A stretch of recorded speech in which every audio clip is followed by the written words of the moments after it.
तीन प्रकार की स्त्रियों के साथ कभी भी नहीं रहना चाहिए। जय श्री कृष्ण प्रिय बंधुओं, एक बार पुनः स्वागत है आप सभी दर्शक बंधुओं का आपके अपने चैनल दर्पण ज्ञान गागर यूट्यूब चैनल में। प्रिय मित्रों, आज आपके समक्ष बहुत ही प्रेरणादायक व शिक्षाप्रद प्रसंग लेकर के उपस्थित हुए हैं। इसलिए आप सभी दर्शक बंधुओं से मेरा निवेदन है कि आप हमारी इस वीडियो के अंत तक अवश्य बने रहें। प्रिय मित्रों, आज की कहानी बहुत ही शिक्षाप्रद व ज्ञानवर्धक होने वाली है। इस कहानी को यदि आपने ध्यान लगाकर व मन लगाकर सुन लिया और अपने जीवन में उतार लिया तो मुझे पूर्ण विश्वास है इस कहानी को सुनने के बाद आप कभी भी चालबाज स्त्रियों के जाल में आप नहीं फंसेंगे। इसीलिए प्रिय मित्रों, आप सभी दर्शक बंधुओं के लिए जो आज का वीडियो है ये बहुत ही प्रेरणादायक साबित होने वाला है। तो आइए प्रिय दर्शक बंधुओं, अधिक विलंब न करते हुए देखते हैं इस प्यारे से प्रसंग की ओर। प्रिय दर्शक बंधुओं, प्राचीन समय की बात है। एक राज्य में एक राजा राज्य करता था जिसका नाम सूरजभान था। प्रिय मित्रों, सूरजभान जो राजा थे वो बहुत ही धर्मपरायण व प्रजापालक थे, अर्थात प्रजा के लिए अपने पुत्र के समान प्रेम किया करते थे। प्रिय मित्रों, और उनकी एक पत्नी भी थी जिसका नाम था चंद्रमुखी। प्रिय मित्रों, चंद्रमुखी अपने पति सूरजभान से बहुत ही नाराज रहा करती थी। चंद्रमुखी के नाराज रहने के दो कारण थे। एक तो कारण यह था कि राजा प्रजा की देखरेख में अपनी रानी के लिए समय ही नहीं निकाल पाता था, और दूसरा कारण यह था राजा जो था अपनी रानी से आयु में अधिक बड़ा था। प्रिय मित्रों, यही कारण था कि चंद्रमुखी अपने पति से अत्यधिक नाराज रहा करती थी। लेकिन प्रिय मित्रों, राजा सूरजभान अपनी पत्नी चंद्रमुखी से अत्यंत प्रेम किया करते थे। महाराज सूरजभान भी ये चाहते थे कि मैं अपनी रानी के लिए अधिक से अधिक समय दे पाऊं और उसके साथ में अधिक से अधिक समय व्यतीत करूं। लेकिन प्रिय मित्रों, राजा सूरजभान जो थे वो अपने राज कार्य में इतना व्यस्त रहते थे कि वह चाहकर भी अपनी रानी के लिए समय नहीं निकाल पाते थे। प्रिय दर्शक बंधुओं, एक समय की बात है जब राजा सूरजभान अपने राज दरबार का सारा कार्य छोड़कर जब अपने रनवास में पहुंचे तो उनकी रानी कहने लगी कि हे स्वामी, मेरी अपने माता पिता से मिलने की बहुत ही इच्छा चल रही है, इसलिए मैं अपने मायके जाना चाहती हूँ। और महाराज, मेरी ये भी इच्छा है कि आप भी मेरे मायके मेरे साथ चलें ताकि आप भी मेरे माता पिता से मिल सको। प्रिय दर्शक बंधुओं, अब अपनी रानी चंद्रमुखी की बात सुनकर राजा सूरजभान कहने लगे, नहीं प्रिय, अभी हमारे राजकाज के बहुत सारे कार्य हैं और उन्हें अधूरा छोड़ करके मैं तुम्हारे साथ नहीं जा सकता हूँ। मैं फिर कभी तुम्हारे साथ तुम्हारे माता पिता से मिलने चलूंगा। प्रिय मित्रों, राजा की बात सुनकर के रानी चंद्रमुखी कहने लगी कि हे महाराज, तुम्हारे पास सभी के लिए समय है, लेकिन मेरे लिए तुम्हारे पास बिल्कुल भी समय नहीं है। और महाराज, तुम्हें अपना राजकाज ही देखना था तो आपने मुझसे विवाह ही क्यों किया। प्रिय मित्रों, तब रानी चंद्रमुखी की ये बात सुनकर के महाराज सूरजभान कहने लगे, नहीं प्रिय, ऐसी कोई भी बात नहीं है। जैसा कि आप समझ रही हो, मैं तुमसे भी अति प्रेम करता हूँ, लेकिन समय के अभाव के कारण मैं तुमसे नहीं मिल पाता हूँ। और हे प्रिय, तुम ये नहीं जानती हो कि एक राजा के लिए उसकी प्रजा उसके पुत्र के समान होती है। तब रानी चंद्रमुखी अपने पति सूरजभान की बात सुनकर कहने लगी कि हे महाराज, ये तो राजरोग हैं, ये तो कभी भी समाप्त होने वाले नहीं हैं। राज कार्य तो निरंतर चलते ही रहते हैं, उससे तो आपको कभी भी समय मिलने वाला नहीं है। और यदि आप मेरे साथ नहीं जाएंगे तो मैं तो यही समझूंगी कि आप मुझसे प्रेम ही नहीं करते हैं। प्रिय बंधुओं, जैसे ही महाराज सूरजभान ने अपनी पत्नी चंद्रमुखी के ये वचन सुने और जब राजा सूरजभान ने अपनी पत्नी को दुखी देखा तब महाराज सूरजभान कहने लगे कि हे प्रिय, तुम उदास बिल्कुल मत हो। यदि तुम्हारी मुझे साथ ले जाने की हट है तो कल प्रातः ही हम दोनों आपके पीहर चलेंगे और तुम्हारे माता पिता से चलकर मैं अवश्य ही मिलूंगा। प्रिय दोस्तों, जैसे ही रानी चंद्रमुखी ने अपने पति के मुख से ये वचन सुने तो ये बात सुनकर के रानी चंद्रमुखी बहुत ही खुश हुई और राजा की ये बातें सुनकर के बहुत ही प्रसन्न हो गई और उन पर अपना प्रेम लुटाने लगी। तभी प्रिय दर्शक बंधु, क्या होता है, राजा के लिए कोई जरूरी काम याद आ जाता है और राजा अपने उस जरूरी काम को करने के लिए रानी चंद्रमुखी के पास से अपने राज दरबार को चले जाते हैं। प्रिय दोस्तों, जैसे ही दूसरे दिन सुबह होती है तो राजा अपनी रानी को लेकर के उसके माता पिता के घर को चल देता है, अर्थात अपनी ससुराल के लिए चल देता है। और जो रानी का पीहर था वह राजा के नगर से काफी दूर था और रानी के मायके के लिए जो रास्ता जाता था वो एक घनघोर जंगल के बीच से होकर गुजरता था।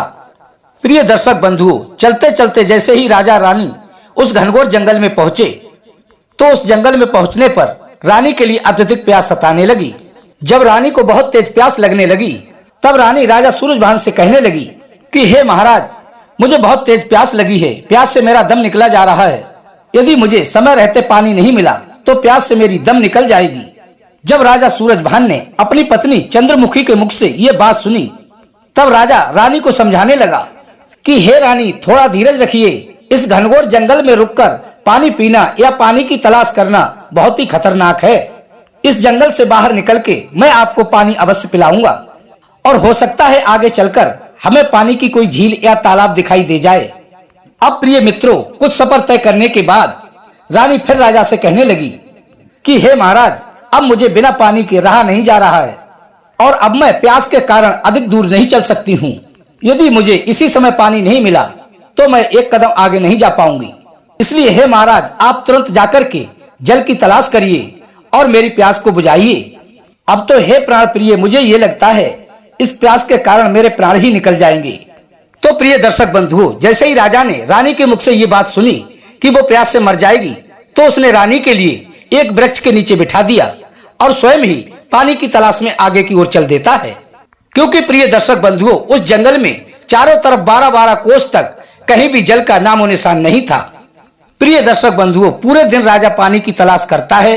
तब राजा को पानी की तलाश करते करते काफी समय उस जंगल में घूमते हुए हो गया, लेकिन उन्हें पानी का कोई भी स्रोत प्राप्त नहीं हुआ। तभी प्रिय मित्रों, राजा थोड़ा आगे के लिए बढ़ते हैं। तभी राजा क्या देखते हैं, वहां एक पीपल का वृक्ष है, उसके नीचे एक कुआं बना हुआ है और उसी कुआं के नजदीक पीपल के वृक्ष की छाया में हाथ में एक सुंदर सा बीड़ा लिए हुए एक अति सुंदर राजकुमार बैठा है, जिसके सारे कपड़े फटे हुए थे। था तो राजकुमार, लेकिन देखने में वह भिखारी लग रहा था और अपनी धुन में बैठे हुए बीड़ा को बजा रहा था और अपने मुख से धीरे धीरे मधुर मधुर गुनगुना रहा था। प्रिय दर्शक बंधुओं, जैसे ही राजा ने वो कुआं देखा तो उस कुएं को देखकर राजा को आशा जगी और उसके मन को बहुत ही शांति प्राप्त हुई। तभी प्रिय मित्रों, जब राजा ने कुआं तलाश कर लिया तो लौट करके वापस अपनी रानी के पास पहुंचा और अपनी रानी के लिए उसी कुएं के पास ले गया जहां पर एक पीपल के वृक्ष के नीचे कुआं था। तब राजा ने वहां पहुंच करके कुएं से पानी निकाला।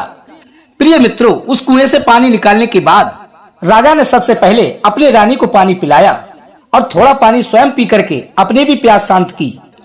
जब इस प्रकार से प्रिय मित्रों राजा और रानी की प्यास शांत हो जाती है, तब पानी पीने के बाद राजा और रानी दोनों ही आराम करने के लिए उसी पीपल के वृक्ष के नीचे लेट जाते हैं।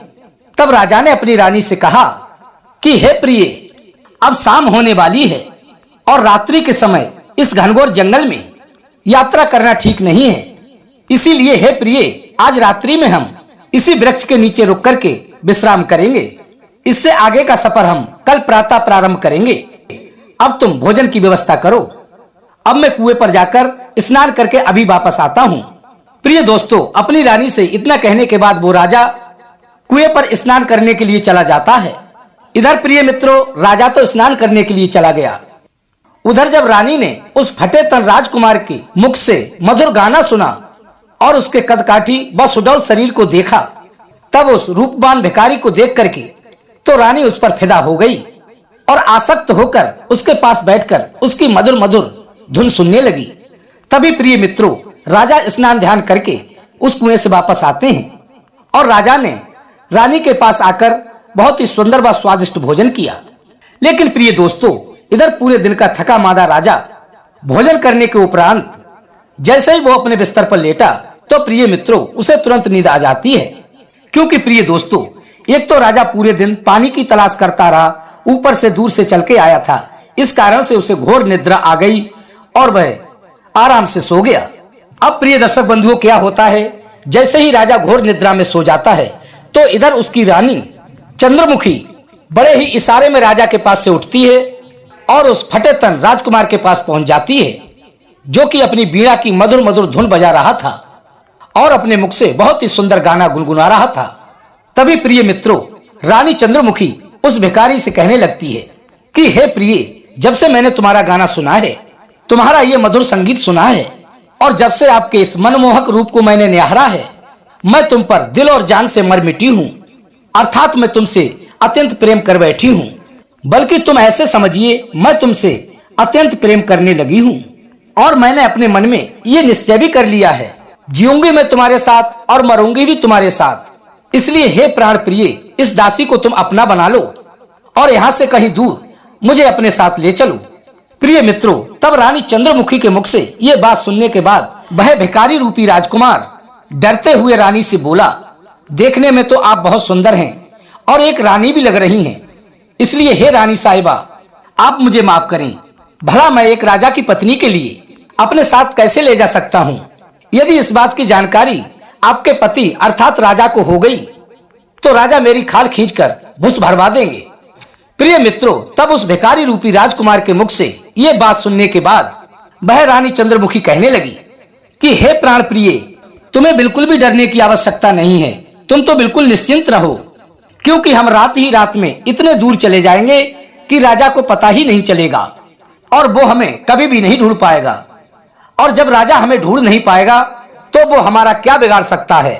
तब वह भिखारी रानी से कहने लगा कि हे रानी, मैं ठहरा एक भिखारी और आप एक राजा की रानी, और तुम्हारा जीवन तो महलों में गुजरा है, तो तुम मेरे साथ अपना जीवन कैसे व्यतीत कर पाओगी? जिसने कभी मखमली गद्दों से नीचे उतर कर कदम ना रखे हों, वो रानी एक भिखारी के साथ इस कंकरीले पथ पर कैसे चल सकती है? और मैं तुम्हारी शान शौकतों को कैसे पूरा कर पाऊंगा? तो आप मेरे साथ कैसे प्रसन्न रह सकती हो? प्रिय दर्शक बंधुओं, इस प्रकार उस भिखारी ने रानी के लिए तरह तरह से बहुत समझाया, लेकिन उस रानी के समझ में कुछ भी नहीं आ रहा था। केवल वो सिर्फ उसी को निहारती हुई उसी को देख रही थी और उससे खुद के लिए ले जाने की जिद कर रही थी। प्रिय दोस्तों, रानी हट पकड़ गई और उसने उस भिखारी की एक भी ना सुनी। जब वह रानी चंद्रमुखी उस भिखारी के बिल्कुल ही पीछे ही पड़ गई, तब उस भिखारी ने रानी से कहा, ठीक है, मैं तुम्हें अपने साथ ले चलने के लिए तैयार हूँ, परंतु मैं आपसे जैसा कहूंगा वैसा आपको करना पड़ेगा। तभी रानी कहने लगी, ठीक है प्राण प्रिय, तुम तो अपने मुख से बोलो, करना क्या है, सो मैं करने को तैयार हूँ। तब उस भिखारी ने रानी से कहा, यदि तुम मेरे साथ में चलना चाहती हो और तुम्हारी यही इच्छा है, तो हे रानी, मेरे साथ चलने से पहले तुम्हें एक कार्य करना होगा। तुम्हें अपने पति अर्थात राजा के लिए इस कुएं में ढकेलना होगा। यदि तुम ऐसा करने में सफल हो जाती हो तो मैं तुम्हें अवश्य अपने साथ ले जाऊंगा। प्रिय दोस्तों, आज वह रानी उस भिखारी का कहना मान करके अपने धर्म पति के लिए, जिसके साथ रानी ने 7 फेरे लिए थे, उस रानी ने वासना के वशीभूत होकर के अपने पति के प्राण लेने के लिए चल देती है। प्रिय दर्शक बंधुओं, इसीलिए तो कहा जाता है कि नार नहीं नौरंगी है, नौरंगी नहीं सौरंगी है, ढके तो सब कुल को ढकले, ना नंगी की नंगी है। प्रिय दर्शक बंधुओं, वह रानी चंद्रमुखी अपने पति राजा सूरजभान के पास पहुंचती है और उन्हें झकझोर के उठाने लगती है और राजा से कहने लगी कि हे प्राण प्रिय, उठो, मुझे बहुत तेज प्यास लगी है, आप कुएं से मेरे लिए थोड़ा जल निकाल दो। लेकिन प्रिय दोस्तों, इधर जो राजा था वह बहुत घनघोर निद्रा में सोया हुआ था। जब राजा ने अपनी रानी के मुख से ये वचन सुने कि उसे प्यास लगी है, तो रानी की बात सुनकर के राजा सूरजभान अपनी आंखें मलता हुआ उठता है और अपनी रानी को साथ लेकर के कुएं के पास पहुंचता है और वह राजा कुएं से पानी निकालने लगता है। प्रिय दोस्तों, जैसे ही राजा ने कुएं से जल निकालने के लिए रस्सी और बाल्टी उस कुएं में डाली, वैसे ही रानी चंद्रमुखी ने राजा के लिए जोर से धक्का दे दिया और धक्का लगने के कारण राजा जोर से कुएं में धड़ाम से गिर जाता है। जब उस रानी ने राजा के लिए कुएं में ढकेल दिया, प्रिय दोस्तों, जब वह रानी राजा सूरजभान को कुएं में धक्का दे देती है, उसके बाद उस भिखारी के साथ वहां से दूर जाने लगती है और वह भिखारी उसको लेकर वहां से भाग करके दोनों किसी दूसरे नगर में चले जाते हैं।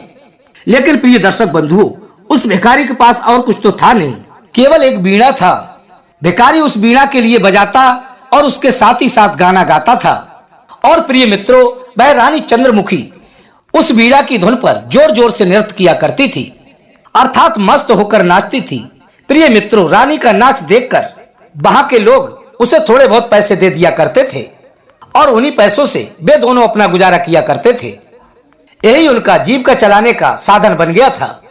प्रिय दर्शक बंधुओं, इधर तो वो रानी नाच गा करके उस भिखारी के साथ अपना जीवन यापन करने लगी, और उधर जो राजा सूरजभान थे, रानी के धक्का देने के कारण कुएं में पड़े हुए थे, वो कुएं में डूबे नहीं। क्योंकि प्रिय दर्शक बंधुओं, आपने ये बात तो अक्सर देखी होगी। खैर, अभी के भाई बंधु तो इस बात को नहीं देख पाए होंगे, लेकिन जो पहले के बुजुर्ग लोग हैं हमारे, उनको इस बात का भली प्रकार पता होगा कि जो भी कुआं बनाया जाता था उसमें एक जंजीर लटकाई जाती थी। तो प्रिय मित्रों, उस कुएं में भी एक जंजीर पड़ी हुई थी। जब रानी ने राजा सूरजभान को धक्का दिया तो वो कुएं में तो गिर गए, लेकिन उस जंजीर के सहारे उस पर लटके रहे। अब प्रिय दर्शक बंधुओं, जब राजा को उस कुएं में पड़े हुए एक दिन व्यतीत हो जाता है, तो प्रिय दर्शक बंधुओं क्या होता है, एक पशुओं का व्यापारी अपने पशुओं व अपने नौकरों के साथ उस कुएं के पास पहुंचता है। और प्रिय दोस्तों, जब उस व्यापारी की नजर उस कुएं पर पड़ती है, तो वह व्यापारी अपने मन में विचार करने लगा कि ये कुआं तो नजदीक है, क्या पता आगे चलकर पानी कितनी दूर पीने को मिले, क्या पता कितनी दूर और चलने पड़े तब पानी प्राप्त हो। इसलिए नजदीक में कुआं है तो मैं क्यों ना इससे पानी पी लूं और अपने पशुओं को भी यहीं पर पानी पिला देता हूं। और जब तक मेरे नौकर इन पशुओं को पानी पिलाएंगे, तब तक मैं इस पीपल के वृक्ष के नीचे थोड़ा आराम भी कर लूंगा। क्योंकि प्रिय दर्शक बंधुओं, आपने देखा होगा, पीपल का वृक्ष जो होता है उसकी बड़ी ही घनी व ठंडी छांव होती है। तो क्या होता है प्रिय दर्शक बंधुओं, जैसे ही वो व्यापारी कुएं से पानी निकालने के लिए जैसे ही बाल्टी नीचे डालता है, तो राजा उस बाल्टी को पकड़ लेते हैं। और जब उस व्यापारी ने उस जल से भरी बाल्टी के लिए ऊपर खींचना चाहा, तब उस व्यापारी से वो रस्सी खींचे नहीं खींची। जब उस व्यापारी से रस्सी नहीं खींची, तो वह अपने मन में सोचने लगा कि शायद मुझे ऐसा लगता है कि मेरी बाल्टी किसी चीज में फंस गई है, इसलिए ऊपर खींचे नहीं खींच रही। उस बाल्टी को देखने के लिए व्यापारी ने जैसे ही उसने उस कुएं के अंदर झांक के देखा, तो वो पशुओं का व्यापारी इस दृश्य को देख करके हैरान रह गया कि कुएं में मेरी बाल्टी के लिए किसी व्यक्ति ने पकड़ कर रखा है। और जैसे ही उस व्यापारी ने कुएं में पड़े उस व्यक्ति को देखा, तो उसने अपने नौकरों को आवाज दी कि सभी लोग इधर आ जाओ। तभी दौड़ते हुए सभी नौकर उस व्यापारी के पास आए और सभी ने मिलकर उस रस्सी पर जब जोर लगाया, तो राजा को कुएं से बाहर निकाल लिया। प्रिय दर्शक बंधुओं, जब वो राजा सूरजभान कुएं से बाहर निकल आता है, तो वह व्यापारी राजा से पूछने लगा कि हे भाई, तुम कौन हो? इस घनघोर जंगल में क्या करने आए थे जो कि इस कुएं में गिर गए? प्रिय मित्रों, तब उस व्यापारी की बात सुनकर के वह राजा कहने लगा कि हे मित्र, मैं किसी कार्य से जा रहा था, तो मुझे अत्यंत प्यास लग गई। जब प्यास से मेरा गला सूखने लगा और मुझे जोरों से प्यास लगने लगी, तो मैं इस कुएं से लचकर पानी निकालने लगा। जब मैं पानी निकाल ही रहा था, तभी एक बहुत तेजी से हवा का झोंका आया, जिसके कारण मैं इस कुएं में गिर गया। प्रिय मित्रों, जब उस व्यापारी ने उस राजा से पूछा कि हे भाई, तुम्हारा घर और ठिकाना कहाँ है, तो वो राजा कहने लगा कि हे मित्र, मेरा इस दुनिया में और कोई नहीं है सिवा मेरे। तभी व्यापारी ने जवाब दिया कि हे मित्र, अब तुम बताओ मैं तुम्हारे क्या काम आ सकता हूँ। तभी राजा बोले कि हे मित्र, एक एहसान मुझ पर और कर दो, तुम मुझे अपने साथ ही रख लो, क्योंकि तुमने मेरी जान बचाई है। यदि कुछ देर तुम और नहीं आते तो मेरे हाथों की पकड़ धीरे धीरे ढीली हो रही थी, और हाथों की पकड़ ढीली होते ही मैं इस कुएं में डूबकर मर जाता। इसलिए हे मित्र, तुमने मेरे प्राण बचाए हैं और आज से ये जीवन तुम्हारे लिए ही समर्पित है। प्रिय दर्शक बंधु, जिस रानी के लिए वो राजा अपने प्राणों से ज्यादा प्रेम करता था, फिर भी उस रानी ने जिस राजा के साथ 7 फेरे लिए और 7 जीने मरने की कस्में खाई, उसको जान से मारना चाहा। जब उस रानी ने राजा के साथ विश्वासघात किया, तो राजा का मन राजपाट व दुनियादारी सभी से हट गया, और राजा अपने मन में सोचने लगा कि इस संसार में कोई किसी का नहीं है, सारे रिश्ते नाते मतलब और स्वार्थ के हैं। इसलिए मैं अपना बचा हुआ जीवन इस व्यापारी के साथ बिताऊंगा और भगवान का भजन करते हुए अपना जीवन यापन करूंगा। प्रिय दर्शक बंधुओं, इसी कारण से राजा ने अपनी राजा होने की पहचान उस व्यापारी से छुपा ली और उस पशु व्यापारी के साथ में गांव-गांव व शहर-शहर भटकते हुए अपना जीवन यापन करने लगा। प्रिय दर्शक बंधुओं, एक दिन की बात है, उस व्यापारी के पशुओं का झुंड एक नगर में पहुंचता है, और जब उस व्यापारी का पशुओं का झुंड एक नगर में पहुंच जाता है, तो वह पशुओं का व्यापारी अनुमति लेने के लिए वहां के राजा के राज दरबार में जा पहुंचा और राजा के पास पहुंच करके और उसके नगर में ठहरने के लिए एक रात की अनुमति मांगता है। क्योंकि प्रिय दर्शक बंधुओं, वहां का जो राजा था वह राजा बहुत ही दयावान व न्यायप्रिय था। तभी वह राजा कहता है कि हे व्यापारी, तुम हमारे अतिथि हो, इसलिए आपकी सहायता करना हमारा धर्म बनता है। आप अपने पशु और अपने नौकरों के साथ जब तक जी चाहे आप हमारे नगर में ठहर सकते हो। और हे व्यापारी, हमारे नगर में ठहर करके आज रात का भोजन हमारे राजमहल में ही खाना, और भोजन करने के बाद में आपको एक सुंदर स्त्री का हम नृत्य दिखाएंगे जो कि बहुत ही अच्छा नाचती है, इसलिए आप उसका नृत्य देखने जरूर आना। प्रिय दर्शक बंधुओं, तब वह व्यापारी राजा के मुख से ये बात सुनने के बाद राजा के लिए बहुत बहुत धन्यवाद देता है और रात्रि में महल में भोजन करने का वादा करके अपने पशुओं के पास चला जाता है। इधर प्रिय दर्शक बंधुओं, जैसे ही रात्रि होती है तो वह व्यापारी जो और नौकर थे उनको पशुओं के पास छोड़ देता है और उस राजा के लिए जिनको उसने कुएं से निकाला था उनको अपने साथ लेकर के राजा के राजमहल की ओर चल देता है। और प्रिय दर्शक बंधुओं, जैसे ही वो व्यापारी राजा सूरजभान के साथ महल में पहुंचता है तो उस नगर का जो राजा था वह उन दोनों को बड़े ही प्रेम से भोजन कराता है। और भोजन कराने के बाद वह राजा अपने दोनों अतिथियों को अपने साथ लेकर के, अर्थात उस व्यापारी और राजा सूरजभान को अपने साथ लेकर के अपने रंग महल में पहुंचता है।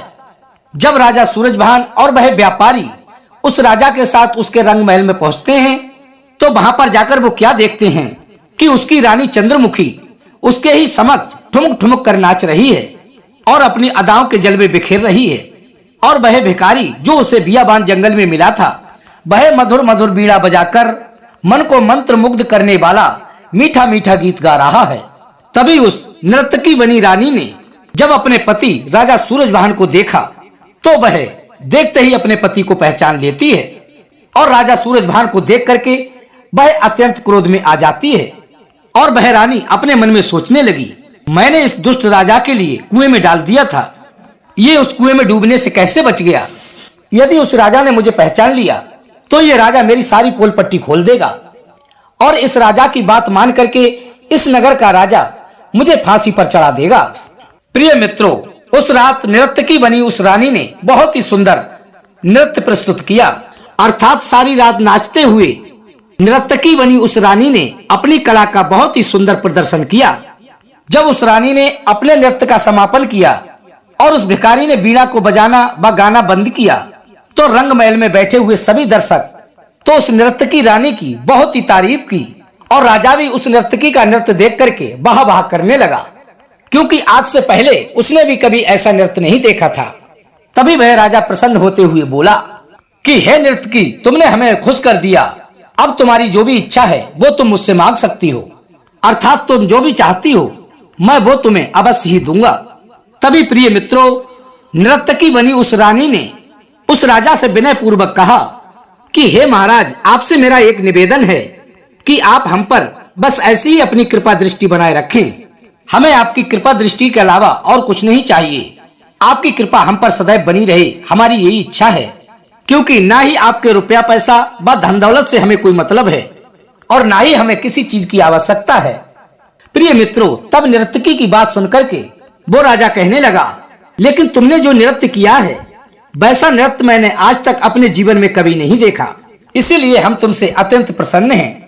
तुम मुझे बहुत ही अच्छे कलाकार लगती हो, इसलिए आपकी जो भी इच्छा हो निसंकोच कहो, तुम जो भी मांगोगी वो हम तुम्हें अवश्य ही देंगे और तुम्हें निराश नहीं करेंगे। प्रिय दर्शक बंधुओं, इतनी बात सुनकर के वो रानी कहने लगी, देख लीजिए महाराज, यदि मैंने आपसे कुछ मांगा और आप ना दे पाए तो? तब उस नर्तकी रानी की बात सुनकर के वो राजा कहने लगा कि हे नर्तकी, तुम्हें जो कुछ भी चाहिए निसंकोच कहो, वो तुम्हारे लिए मैं अवश्य ही प्रदान करूंगा। दिल खोलकर मांगो, तुम क्या मांगना चाहती हो? प्रिय मित्रों, जब नर्तकी बनी हुई उस रानी को राजा की बात पर पूर्ण विश्वास हो गया कि मैं राजा से जो भी मांगूंगी वो अवश्य ही देगा, क्योंकि मैंने राजा के लिए अपनी बातों में फंसा लिया है, तभी वह नर्तकी रानी कहने लगी कि हे महाराज, यदि आप कुछ देना ही चाहते हैं तो आप मेरी एक इच्छा पूर्ण कर दीजिए। आपकी सभा में मेरा एक चोर बैठा हुआ है, उसे आप बिना कहे सुने ही फांसी पर चढ़ा दो। तभी वो राजा कहने लगा कि हे नर्तकी, हमारी सभा में तुम्हारा ऐसा कौन सा चोर है और उसने तुम्हारा क्या चुराया है? हमें ठीक प्रकार से बतलाओ। यदि उसने तुम्हें दुख पहुंचाया है या कोई पीड़ा दी है तो हम उसे अवश्य ही फांसी पर चढ़ा देंगे। प्रिय मित्रों, तब राजा के ये वचन सुनकर के तभी उस नर्तकी ने अपने पति राजा सूरजभान की ओर इशारा कर दिया, जिनको वो कुएं में ढकेलकर उस भिखारी के साथ भाग आई थी। अब यहाँ पर भी आकर उसने उन्हें मरवाने का षड्यंत्र रच दिया। प्रिय मित्रों, राजा सूरजभान की ओर इशारा करते हुए वह नर्तकी बनी रानी बोली कि हे महाराज, यही मेरा चोर है जिसने मेरी इज्जत के साथ खेलने का प्रयास किया है। प्रिय दर्शक बंधु, तब उस नर्तकी की बात सुनकर के जो पशुओं का व्यापारी था वह उठ करके खड़ा हो गया और कहने लगा कि हे महाराज, ये नर्तकी झूठ बोल रही है, क्योंकि 6 महीने से तो ये व्यक्ति मेरे साथ है और आज ये मेरे साथ इस नगर में आया है, फिर इसने इसकी इज्जत पर भला कैसे हाथ डाल दिया। तभी राजा कहने लगे कि हे व्यापारी, आप बिल्कुल शांत बैठ जाइए, क्योंकि यहाँ के राजा हम हैं, इसलिए हमने भी बहुत सारे न्याय किए हैं और इस बात का फैसला हम ही करेंगे कि कौन दोषी है कौन नहीं। तभी प्रिय मित्रों, राजा ने आदेश दिया, हे सैनिकों, इस व्यापारी के नौकर के लिए बंदी बना लिया जाए। प्रिय दर्शक बंधुओं, राजा का आदेश मिलते ही राजा के सिपाहियों ने राजा सूरजभान के लिए बंदी बना लिया। प्रिय दर्शक बंधुओं, तभी राजा सूरजभान उस नगर के राजा के समक्ष जाकर हाथ जोड़कर कहने लगते हैं कि हे महाराज, एक राजा का कर्तव्य होता है कि पहले दोनों पक्षों की बातों को भली भांति समझ लेना चाहिए, उसके बाद वो निर्णय करे। इसलिए हे महाराज, आपसे मेरा विनम्र निवेदन है, मैं आपसे जो कहने जा रहा हूँ उस बात के लिए आप ध्यान से सुन लें। उसके बाद मुझे आप जो भी सजा देंगे मुझे मंजूर होगी। प्रिय दर्शक बंधुओं, नौकर बने राजा सूरजभान की बात को सुनकर के वह राजा बोला, ठीक है, आप अपनी बात को भली भांति समझाइए, तुम क्या कहना चाहते हो, स्पष्ट बताइए। प्रिय दर्शक बंधु, तभी वहाँ के राजा की बात सुनकर के राजा सूरजभान कहने लगे कि हे राजन, आपके सामने जो स्त्री खड़ी हुई है वो स्त्री मेरी पत्नी है और मैं कौशल देश का राजा सूरजभान हूँ। मैं अपनी इस पत्नी से अत्यंत प्रेम करता था, इसीलिए मैं इसके प्रेम के कारण इसके अवगुणों को नहीं जान सका और महाराज, एक दिन मैं इसकी बातों में आकर बिना किसी राजसी ठाट बाट के एक साधारण व्यक्ति की तरह इसके साथ इसके मैके को चल दिया और जब मैं इसके साथ चलते चलते एक घनघोर जंगल में पहुंचा, तब घनघोर जंगल में पहुंचने के बाद मेरी ये बदचलन रानी मुझसे कहने लगी कि हे स्वामी, मुझे बहुत तेज प्यास लगी है, प्यास से मेरा दम निकला जा रहा है, यदि मुझे थोड़ी देर पानी नहीं मिला तो मैं मर जाऊंगी, इसलिए प्रिय मुझे कहीं से ला कर दो, जल की व्यवस्था कर दो। और मैं इसकी बातों में आकर जल की खोज करने लगा तो मैं चलते चलते एक पीपल के वृक्ष के पास पहुंचा और जब उस पीपल के वृक्ष के पास जाकर के देखा तो वहाँ एक बहुत ही सुंदर कुआं था और उस कुएं में जल भी था। फिर मैं तुरंत लौट करके इसके पास आया और इसे उस कुएं के पास बुला करके ले गया और जब हम दोनों उस कुएं के पास पहुंचे तो ये नौजवान जो अभी वीणा बजा रहा था, ये उसी पीपल के वृक्ष के नीचे बैठा हुआ अपनी वीणा की मीठी मीठी तान छेड़ रहा था और मुंह से कुछ गुनगुना रहा था। और जैसे ही मेरी रानी ने इस वीणा वादक को देखा तो मेरी प्राण प्रिय इस रानी का दिल इस पर आ गया, लेकिन मुझे इस बात का पता नहीं चला। संध्या का समय हो गया था तो हमने मन में विचार किया इस जंगल से बाहर बाद में जाएंगे। तो हमने मन में विचार किया कि पूरा दिन चलते चलते हो गया है, हम दोनों बहुत थक चुके हैं, तो क्यों ना इस वृक्ष के नीचे आराम कर लिया जाए। और हमने वहीं आराम करने का निश्चय किया और तभी मैं उसी वृक्ष के नीचे बिस्तर लगाकर लेट गया। थकान अधिक होने के कारण लेटते ही मुझे निद्रा आ गई और जब मैं सो गया तो इन दोनों ने एक योजना बनाई। फिर इन दोनों ने मिलकर के मुझे उस कुएं में धक्का देकर गिरा दिया। वो तो परमपिता परमात्मा की ऐसी कृपा हो गई महाराज, जो कि ये पशुओं का व्यापारी उस कुएं के पास पहुंच गया। ये पशुओं का व्यापारी मेरे लिए देवदूत बन करके आया और इसने मुझे उस कुएं से निकालकर मेरे प्राणों की रक्षा की। यदि ये व्यापारी मेरे पास नहीं आता और मुझे उस कुएं से नहीं निकालता तो मेरा प्राणांत वहीं हो जाता, अर्थात मेरी वहीं पर जल समाधि बन जाती।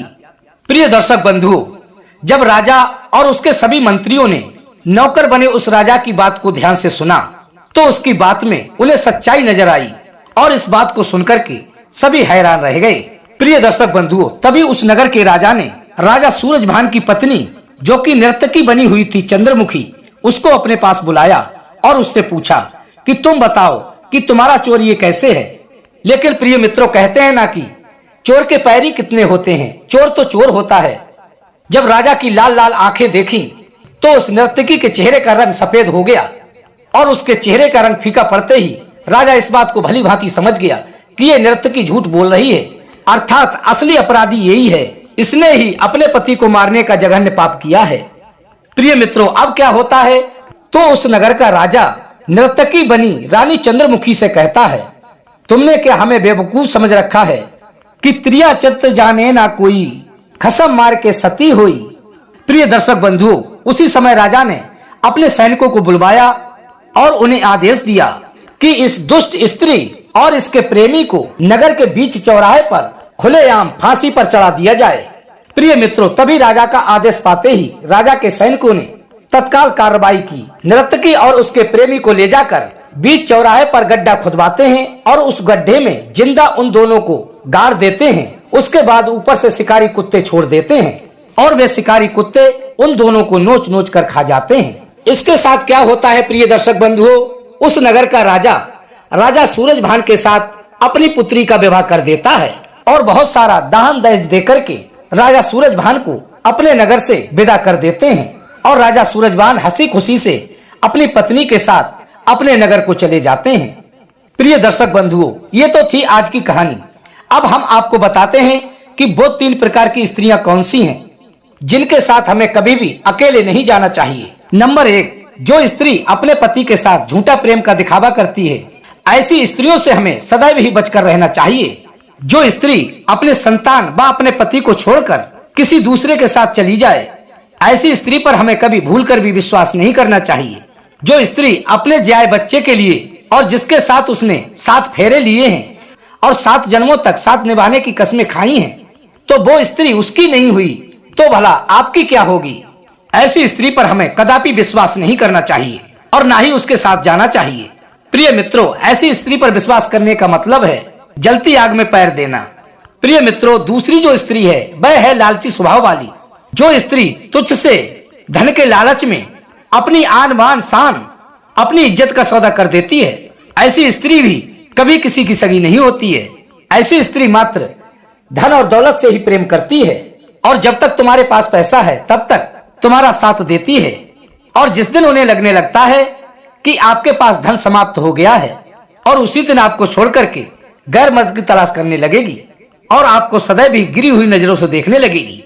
इसीलिए प्रिय मित्रों, हमें कभी भी लोभी स्त्री की संगत अर्थात उसके साथ नहीं जाना चाहिए और ऐसी लोभी स्त्रियों से सदैव ही बचकर रहना चाहिए। प्रिय मित्रों, नंबर 3, व्यभिचारी।